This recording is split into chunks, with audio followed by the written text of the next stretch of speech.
Hey everyone, it's Randall back with another video. Wow. Kiss had a song years ago called Crazy Crazy Nights. And I think that really sums up the political climate in the US right now quite well. So, it's kind of unprecedented. It's not unusual. I believe it's happened before in US history where you've had a sitting president who is actually facing challenges from within his own party. I don't think it's happened in my lifetime, and I'm 43 years old. But Joe Walsh, not the Eagles' legendary guitarist, but Joe Walsh from Illinois, who was elected as part of the Tea Party movement about 10 years ago or so, and then retired from political life, had an issue with some tweets that a lot of people thought were borderline racist, and he had that issue too where he wasn't paying his wife child support. In fact, he allegedly was accused of quitting a job, taking another job that paid less, so he'd pay less in child support. And he's the voice of reason. He's actually the voice of reason in this quagmire that has become the Republican Party. It's sad because the Republican Party actually used to have standards, believe it or not. You could actually find good men within the Republican Party. Eisenhower. I'm not doing this on purpose, but you have had Republicans in the past who weren't like what we have now. I don't think the founders of the party would recognize the type of leadership that an individual like Mitch McConnell, who apparently says, "Oh well, who cares about all those dead babies? We need to keep giving the people guns, man."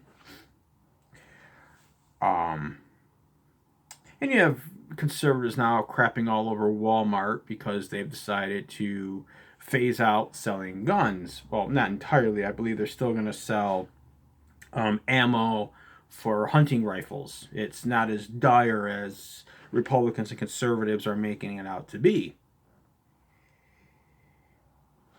And what I struggle with, okay, is the bizarrety of it all, to coin a word. I don't know if bizarrety is actually a word or not. But you have Joe Walsh, who actually has become the voice of reason over the past several months. I mean, I thought I would never agree with this guy on anything, and I'm thinking to myself, wow, this guy sounds pretty sane compared to what is currently occupying the White House right now. A misogynist, borderline racist who decided to say, oh, meteorologists are wrong, Alabama. Dorian's going to hit you. The hurricane. Even though there was never any proof of that. In any event, we've got a Republican challenging a Republican in the primary, and he's doing it in a public manner. We've got Mike Pence, who's staying at Trump hotels overseas, and Republican Party trying to say, oh yeah, it's not a big thing.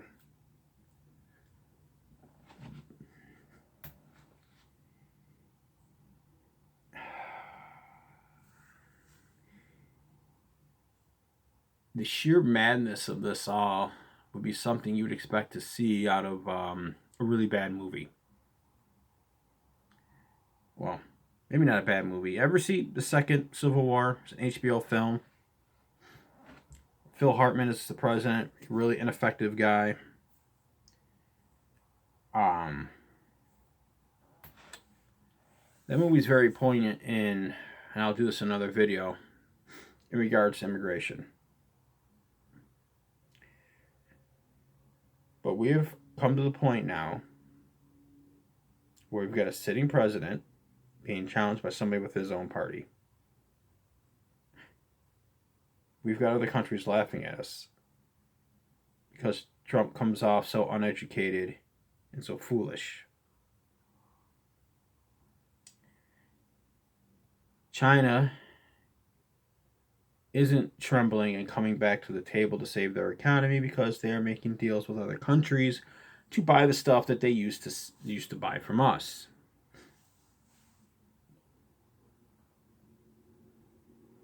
See, elections generally are about which party one thinks could govern best given the situation, but right now that's no longer the case. See, because you actually are now having Republicans like Joe Walsh who realize to save this country and to save the party, they need to take it back from the insanity that Trump has brought upon them.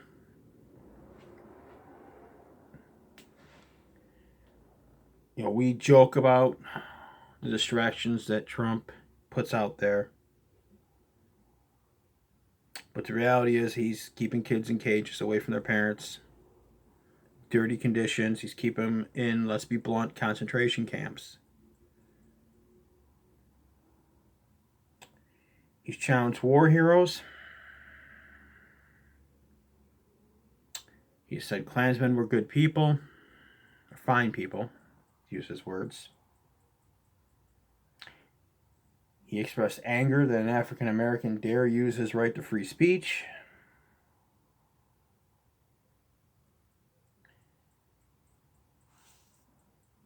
And he's told the LGBT community, you cannot serve this country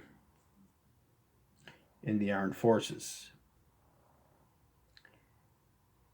This is not about party versus party.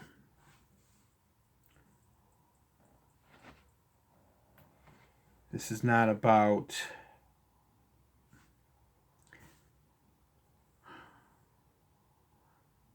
I had a thought there, but I was distracted by something Ben Franklin was fabled to have said. When after signing the Declaration of Independence, he passed upon a woman who asked, what type of country do we have?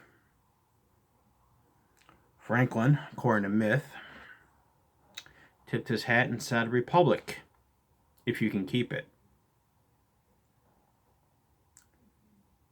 November 2020, we're going to find out. We're going to find out. Can we keep this republic that we have loved so dear? Or do we take that final goose step towards fascism? Guess the voters will decide, right?